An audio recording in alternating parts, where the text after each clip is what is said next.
I promise you today's assignment is much easier because I've got a lot of old STAR test questions on here, and so they're mostly multiple choice. And of course, multiple choice questions, especially with the calculator, get really, really easy.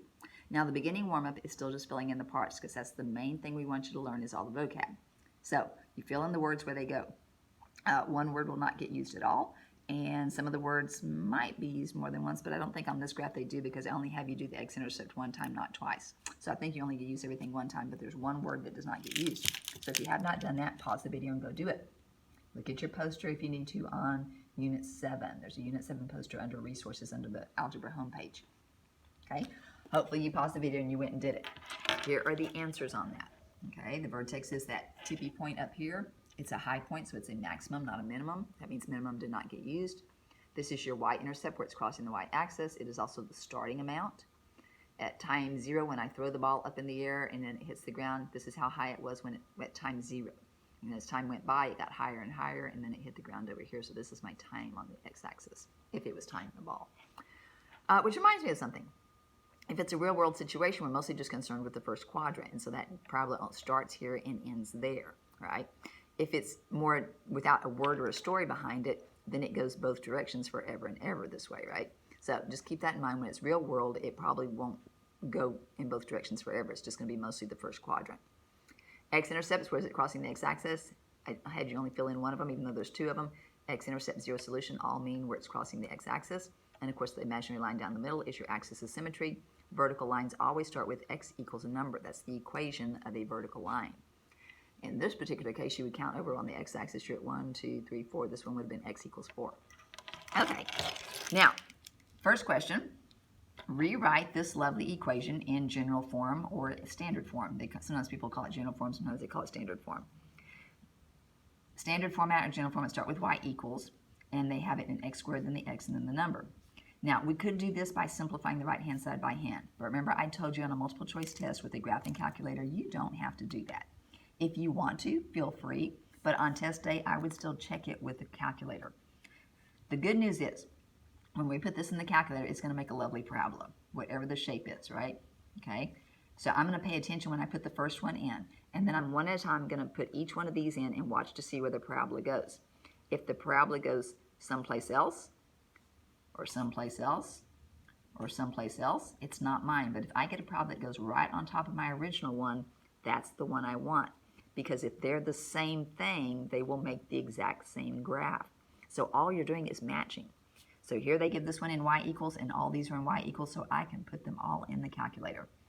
Yes, I know it's a little tedious typing them all in, but it's a no-brainer on test day. So I'm going to come over here to my calculator. I'm going to go to the graph icon.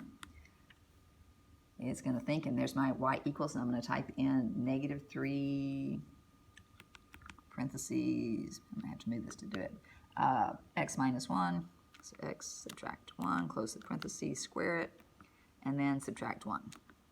There we go. So I had typed in the equation just like it was. This is the original one that I want to match. So I do the original one first. Oops, I have a syntax error. What did I type in wrong while I was not looking? Okay. Oh, I forgot to put the x in there. I put a comma instead. Let's go back. Back. I should pay attention when I'm typing. There's my x. I always tell you guys to check your typing before you move on. Oops, I've got to square that one now. Square it and subtract 1. There we go. So negative, parentheses, x minus 1 squared, and then minus 1. There we go. So once you type it in and hit enter, there's my parabola. Okay, so every time I hit enter on a new one, I want to check to see if it goes right on top of that one. Now, how do you get to put a second parabola in? You go to tab, and tab is right here. So you hit tab, and it gives you another blank up here, so I can type in A answer. A is y equals is already in there, -3x squared. So I'm going to type in -3x squared, and I'm going to watch the screen as I hit enter. It did not go on top of my purple one, did it? So that is not A, cross A off. And then you're going to go through the list. Type in B, hit tab again. Type in B equation, hit enter. Type in C equation, hit enter. I'm going to go type in D equation because I already know what the answer is. But I want you to see what the screen does when we put it in. So this is going to be -3x squared plus 6x You like it when it's one of the first ones, not one of the last ones, but sometimes it's the last one. So this is the D answer. I've typed it in. Watch my screen because otherwise you won't know what to look for. I'm going to watch to see when I hit enter. I'm hitting enter right now. Do you see how this one changed color for just a second? It flashed a different color. That's how you know it went on top of it. Okay, so that's where that one went. So D matches my original one exactly. So I'm going to mark D. Okay, so that's all these are matching. So here it is, the next one over here. Rewrite this equation in one of these formats. That means if I were to simplify this right-hand side, one of these is the exact same equation as that one, which means they're going to make the exact same graph. So I'm going to go do this, put it in the calculator, and pay attention. Every time I put one of these in, I'm going to watch this parabola and see if it flashes and one of them goes down right on top of it. So back to here, you go to home, clear all the old ones out. You always want to go to home between questions so that it clears all the old ones out so you don't have 20 different parabolas on one picture. So I'm going to type in the first one, which is a negative parentheses x plus 3, close the parentheses, square it, and then subtract 5. So I typed that in, I'm going to hit enter, and I'm going to watch my screen, and there it is down here. So I don't really have to move it, I'm just going to keep it there, and I'm going to put all the rest of them in. So second one is negative x squared. I'm going to go to tab. So we go to tab to put a new one in. It gives me another blank up there. So negative x squared minus 6x. Negative x squared minus 6x. And subtract 4. I'm going to type that one. I'm going to watch my screen to see if it goes on top of my original one. Nope, it is not that one. So again, A is not it. Cross it off. Type in B. Type in C. Guess which one it's going to be. You're right, it's D. So let me go show you what happens when you type in D. Let's do tab and negative x squared minus 6x minus 14, subtract 14. Those are all subtraction signs, by the way, when I'm doing them. Okay, so now I'm going to hit enter. Now watch the original one. You've got to pay attention which one was the original one. This is my original one down here, that little one I just see a bit of. I'm going to hit enter. Do you see it flash and change a different color? Yeah, it flashed and changed, so that's the one that went right on top. So you're looking for the one that's right smack dab on top of your original one. That's what you're looking for. So D was the right answer. It went right on top of that one. Find the equation of a quadratic function in vertex form that has a vertex of this, and it goes through this point. So I've got all 4 equations here. Are they all in y equals format? Yes, they are. Now, if you happen to remember that these are vertex form, and you want to try to pick out the vertex, fantastic. But could we just put each of these in the calculator and trace around them and see if that is my vertex and find the ones that have that vertex? And if they have that vertex, I need to check the table to see if they go through 2, 1. How do we get to table? You do Control T. And we're looking for the point 2, 1. When x is 2, the y is 1. So let's go put the first one in. This is, actually I want to put C. So hang on, let me see. I'm going to put this one in. So I've got my graph going here. I'm going to type in 5/4 x, so control divide. I'm going to put a 5 on top, 4 on bottom. Tab it over and then do x. Oh, I don't want x, I want a parentheses. Back up. So I got 5/4 parentheses x, close the parentheses, square it. Did I square it? Yeah, I squared it. And then subtract 4. I'm typing in C, just because. So here we go. I'm typing this one in and hitting enter. I'm feeling lucky on C. Sometimes I just think C is going to be the answer. So here's this parabola. I want to know if the vertex is at 0, -4. Well, if I run 0 and jump down to 1, 2, 3, 4, I think I'm there, but let's just go check. Now there may be several of these equations that have the right vertex. So don't stop with the vertex. You got to check and make sure everything matches. It has to have that vertex and it has to go through this point 2, 1. And 2, 1 is over here and up 1. You don't want to eyeball that. You want to know exactly. So put it in trace mode. Take the time to put it in trace mode. So menu was, and look for the word trace and then trace the graph. So menu 5, 1. Right now I'm on the vertex and this is 0, -4. So that does match the vertex. And then we want to see if it goes through 2, 1. Now you could try tabbing around and seeing if it goes through 2, 1. Maybe you'll get lucky, but no, it jumped over it.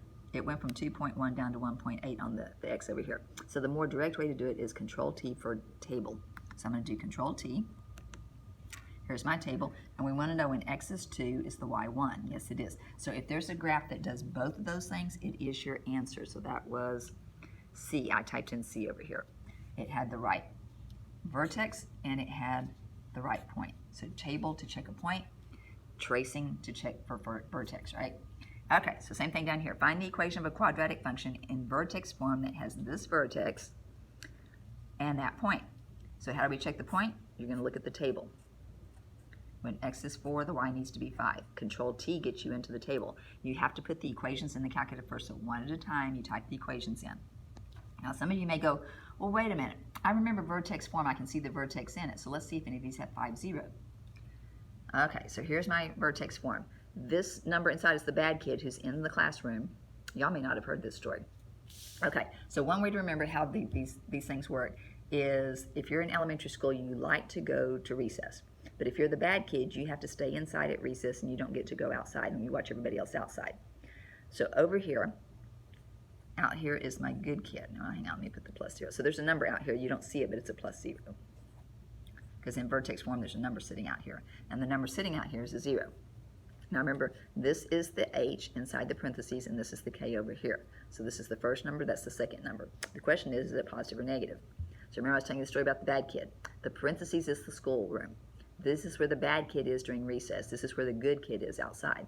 So since this is the bad kid, he's not going to do what he's supposed to. So instead of doing a positive 5 like he's supposed to, he's going to do the opposite. So he is negative 5, and the good kid outside does exactly what he's supposed to. He's 0. So if the good kid out here is a positive 2, his number is positive 2. If his number is negative 3, then he is negative 3 because he's doing exactly what he's supposed to. So these numbers are true outside. It's the numbers inside of the bad kid. They're the opposite signs. They do the opposite. So that might help you remember. So we're wanting a positive 5 and 0. So do I want this one? No. This kid is the bad kid. He's a positive 5. This kid is the bad kid. He's inside. That's a negative 5. This kid is the bad kid. He's not negative 5. He's doing the opposite. He's a positive 5. And which ones do we want? We want the positive 5, 0. So we're going to get rid of A, and we're going to get rid of C. So if that helps you with the vertex form, absolutely go for it. If not, you can just put all 4 equations in the calculator, trace them, find the vertex, and then check the point. So if you go do that, and I want you to go do it, pause the video, go do it, then come back. Hopefully you paused the video and did it. D was the correct answer. It has the right point when you check the table, and it went through that vertex. Okay, so see how easy these are with the graphing calculator? Multiple choice questions with the graphing calculator on the STAR test are really, really easy. Yes, you have to take a little bit of time and take your time typing the equations in, but it's a no-brainer kind of thing. You've got tons of time on this test. Now this one is having you find g of negative 4. Remember, that's our shorthand. What did they plug in for x? See that g with the parentheses? Here's the g with the parentheses. What number did we plug in? We're plugging in a negative 4. So you can either do this with plug and chug or a table. If you're a table person, you want to know when x is negative 4, because that's what you plugged in was the negative 4 for the x. You want to know what the y is. So you just go type this whole equation in the graphing icon with the x squared plus 4x minus 1, and then do Control T and just go look at the table and scroll down to where, actually scroll up to where x is negative 4 and see what the y number is.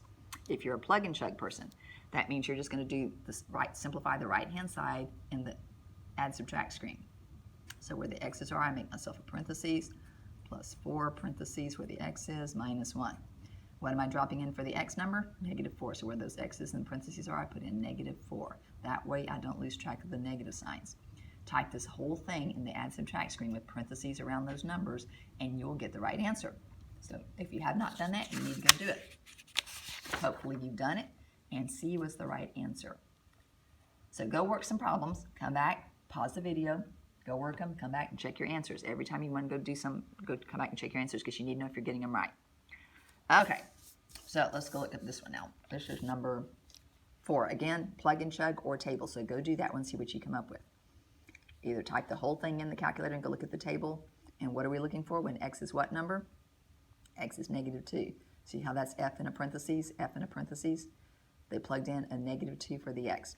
So look at the table. When x is negative 2, what is the y next to it? Or do plug and chug. Make your 3, parentheses, if you're doing plug and chug, it's on the add subtract screen. And you're just dropping in the negative 2 there, and that's being squared. And minus 5, and then parentheses, and dropping in that negative 2. So you can either do the math on the math screen, or you can type the whole equation in with x's on the graph icon and do Control T. So go find that answer. Hopefully you've done it, and you're right, it is D. Okay, so pause the video if you haven't yet. Oh, this is 7 and 8. If you don't get these on your own, be sure and watch the video. The table shows some ordered pairs that belong to a quadratic function. So they're telling me it's quadratic. I know it's going to change direction. They want me to find the range. Now, had it been domain, I would just immediately say it's all real numbers. But this is not domain, it's range. And I know the range doesn't go all the way up or all the way down in both directions. It only goes one way. So I need to figure out where the vertex is so I know what the stopping point is on my y numbers. So here's the y's. I'm going from 8 to 3, that's down. 3 to 0, down. 0 to -1, down. -1 to 0 is up and up. So I went down and then up. So here's my picture, down and then up. So this is a minimum. I want the smallest y number in my graph. The smallest y number is right there. This is my vertex. 1, -1 is the vertex. -1 is my lowest spot. Okay, so on the y-axis, this is -1. Is this graph going to go up? Yes. All my y numbers are going to be above or bigger than -1. So I want something that says all my y's are greater than or equal to -1. All real numbers? Nope. All real numbers greater than or equal to -1? I'm thinking so. Greater than -2? Nope. That's wrong. Greater than or equal to 0? Nope. The one I want was B. They were all bigger than that -1. That was my vertex. Same thing here on number 8. Give it a whirl, then stop the video, and then come back and try it on your own. Or go do it and then come back and check your answers. I'm sorry, I'm saying that backwards. Okay, hopefully you've stopped it and you came back. You're looking for the pattern here because we're looking for range. So I need to know where the vertex is. I need to know the boundary of where my y's stop and start. So here's from -10 to 2. I'm going up, and then down. So this picture is going up and then down, which means this is a max. So I'm looking for the biggest number. And the biggest number is that one right there. So this is my vertex. 2, 6 is my vertex. That means this is 6 on the y-axis. And all my numbers are going to go down from there. So I want all the y's less than or equal to 6. And which one said that? Yes, you're right. It was J. Okay. Now, domain and range. These are some that we've been doing. However, for once, these are real-world situations. We haven't done any really real-world situations yet. So normally, when we're looking for domain, because I just jumped to the question, domain, that's all the X numbers. Usually on a per hour, the domain is all real numbers. But this one has words and units on it, and it's got a description going with it. It's got a little story behind it. So when it's real world, it's only probably going to be in the first quadrant. So it is going to stop and start. So let's look at this. This is showing what the area of a rectangular pen can be made using 20 meters of wire based on the width of the pen. So here's my width. So as my width of the pen gets bigger, bigger, bigger, my area of the pen gets bigger, bigger, bigger. But then it stops getting bigger, and as my width keeps getting wider, my area gets smaller. So this is a real world situation. Is it ever going to go into negative numbers for my width? No. Is it going to get any wider once I get to 0? Or is my area going to get any bigger once it hits 0? No. So all I'm looking at is from here to here. This is the only part of the graph. Everything else is chopped off. Even though in theory it keeps going in both directions, in real world it starts and stops here. So I want the domain. These are my X numbers. I want all these numbers from here to here. And the way to do that is to say my X's are literally between 0 and 10. Those are my two N numbers, right? So X's are literally all between 0 and 10. All these points are using all these numbers coming down. I want to use all those X numbers. So which one says X's are between? Don't pick anything with a Y. Obviously, it's not all real numbers on this one, but here's my 0 and here's my 10, and they're equal to, so that's the one I want. So real world means you got to stop and look to see what exactly is happening, and most times it's the first quadrant. An arrow is shot into the air. The graph below shows its height over time. What is the domain?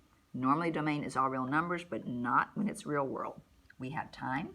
I don't want negative time. Doesn't make any difference to me. Height is how high the arrow is going and then coming over and hitting the ground.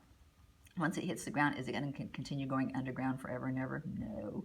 So real world, again, is starting here and ending there. The domain, then, is all these numbers from here to here. X numbers from there to there. All of my X's are between those numbers. And what are the numbers? 0 and 4. So I want the one that says X's are all between 0 and 4. That's the only one that does, and that is it. There you go. I'm going to pause the video here, or I stop the video, and there'll be a second video for the next 2 pages, okay? Again, these are all lovely multiple choice, typical STAAR test questions.